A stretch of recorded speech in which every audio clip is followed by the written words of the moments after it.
সারা লাগে আমি নমাজ পড়িয়া দোয়া করম, কোরআন তিলাওয়াত করিয়া তোমার তার লাগে দোয়া করম।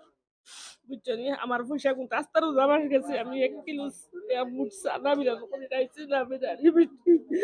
আমি আমার মা নাই বাপ নাই সবাই নাই, আমি 1 লাখ খুঁজি মাগি খাই। বিনা কান্দি রোজন বেটি একজন যেন মুখো খালা ও তান ব্যাংক থাকি 7,000 টাকা উঠাইছি।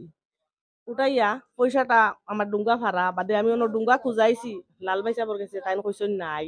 বাদে অন্য তুবাইয়া ডুঙ্গা আগু পাইছি, ও কারেন্টের খুঁটির তলে পাইয়া ওগুর ভিতরে আমার ফাড়া ডুঙ্গা আগু বরছি, বরিয়া লইয়া আমি ও বাড়িতে গেছি, গিয়া আমার বাড়িতে আরো পয়সা আনলাম, সেগুন আমার প্যাকিং করা ডুঙ্গার ওগুন খুলিয়া আমি টমেটো 2-3 কেজি লইছি, লইয়া আমি গেছি কি বাড়িতে গিয়া দেখি আমার পয়সা নাই।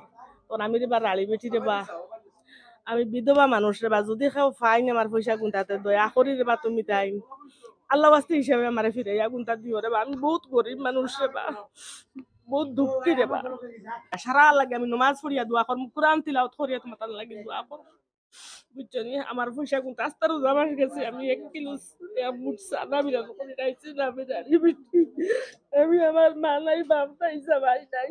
ভাই একজন মার জাতে আউ মাউ ডাকায় খান্দিতরা আজ যদি তানোর জায়গা আপনার মা হইতা যেন পয়সাটা পাইয়া থাকছো, আজ যদি তানোর জায়গা আপনার মা আইলা কোনো জায়গা দিয়া খান্দইন আউ মাউ ডাকায় পয়সা লাগিয়া অভাবর লাগিয়া আপনার মনটা কিলা লাগবো ভাই। তো আমি আর বেশ কিছু কইয়া না মানে বুধবার এত তো দয়া করি তো কানো কইয়ার ভাই একজন মারে খান্দানি বুধবার এত কষ্ট কতটুকু কইবতে যে ভাই ভাইয়া থাকছো ভাই আমি জুড়াত করিয়া তার পয়সাটা ঘুরে দিলে